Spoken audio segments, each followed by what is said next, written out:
అందిన కాడికి దండుకో, దొరికిందంతా దోచుకో. ఇది పాకిస్తాన్లో ప్రస్తుతం సాగుతున్న దందా. అధికారంలోకి ఉన్నోళ్ళందరూ కుమ్మకైపోయి ప్రతిపక్షంలో ఉన్నోళ్ళందరినీ కేసుల మీద కేసులతో చావబాదేస్తున్నారు. అమెరికాతో బతుకు జీవుడా అంటూ కాలం గడుపుతున్న పాకిస్తాన్ పెద్దలకు ఇప్పుడు పూర్తిస్థాయి అధికారాన్ని అనుభవించేందుకు రాజ్యాంగ సవరణలతో దూసుకుపోతున్నారు. దీంతో పాకిస్తాన్లో మళ్లీ సైనిక ఆధిపత్యం పెరగబోతుందా అన్న చర్చ మొదలైంది. ఫీల్డ్ మార్షల్ అసిమ్ మునీర్ ఇప్పటికే పాకిస్తాన్ సైన్యంలో సూపర్ పవర్గా ఎదిగాడు.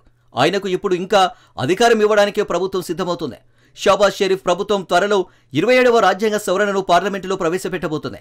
రాజ్యాంగంలోని ఆర్టికల్ 243కి మార్పులు చేస్తుంది. ఈ ఆర్టికల్ ద్వారా ఆర్మీ చీఫ్ నియామకం, సైన్య కమాండ్ వ్యవస్థ వంటి కీలక అంశాల్లో పూర్తిస్థాయిలో మార్పులుండబోతున్నాయి. ఆ ఆర్టికల్లో మార్పులు చేస్తూ కమాండర్ ఇన్ చీఫ్ అనే కొత్త హోదాను సృష్టించే ప్రయత్నం జరుగుతుంది. దీంతో అసిమ్ మునీర్కు రక్షణ దళాలపై మరింత నియంత్రణ లభించనుంది.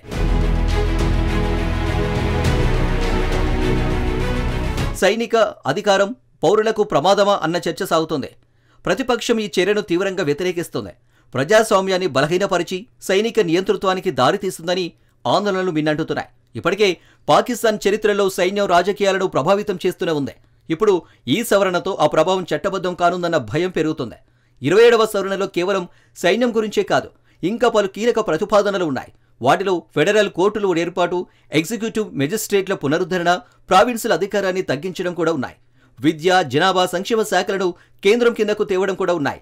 ఇవి అమల్లోకి వస్తే ప్రావిన్సుల స్వయం ప్రతిపత్తి దెబ్బతింటుందని నిపుణులు హెచ్చరిస్తున్నారు. ప్రభుత్వ నిర్ణయం దేశ పునాదులను కదిలించే చర్య అని, ప్రజల హక్కులు హరించవేస్తుందన్నాడు.